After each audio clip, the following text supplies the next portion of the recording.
ka ce yasin la ilaha illallah muhammadar rasulullahi sallallahu alaihi wasallam sai ka busa a gabas.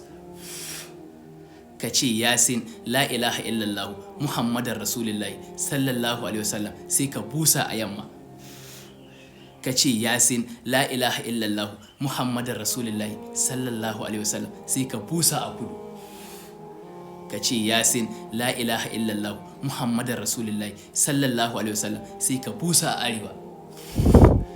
Ka ce yasin la ilaha illallah muhammadar rasulullahi sallallahu alaihi wasallam sai ka busa a sama.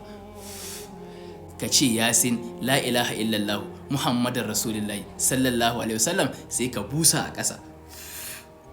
Sai ka ɗaga ƙafarka ta dama ka doka ta da ƙasa sai ka ce wallahi. Ka ɗaga ƙafarka ta hagu ka doka ta da ƙasa ka ce tallahi. Zan iya, Allah ka iya mini. Amfanin ɗaga wannan ƙafar a doka da ƙasa shine rantsuwa ce irin ta raƙumi. Rantsuwa ce irin ta raƙumi.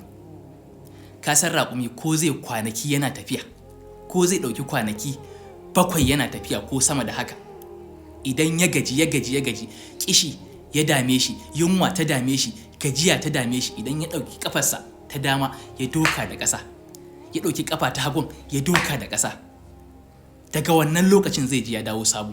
Zai ji dukkan wata gajiya, wata kishi, wata gajiya, wata yunwa gaba ɗaya ta bar jikinsa. Za a ci gaba da tafiya.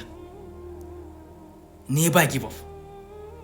Haka Allah ya yi wa raƙumi wannan baiwar. Billahi allazi la ilaha illa huwa, idan kai wannan, duk abin da ka sa a gabanka sai ka kai labari.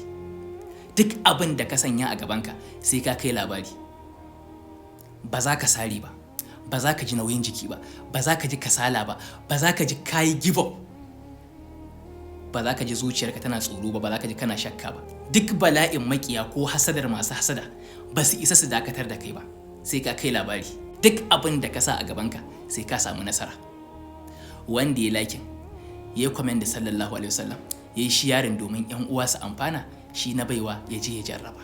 Ka yi ko yanzu ka yi shi, ko a tsaye ko a zaune za ka iya yi, amma an fi so a yi shi a tsaye.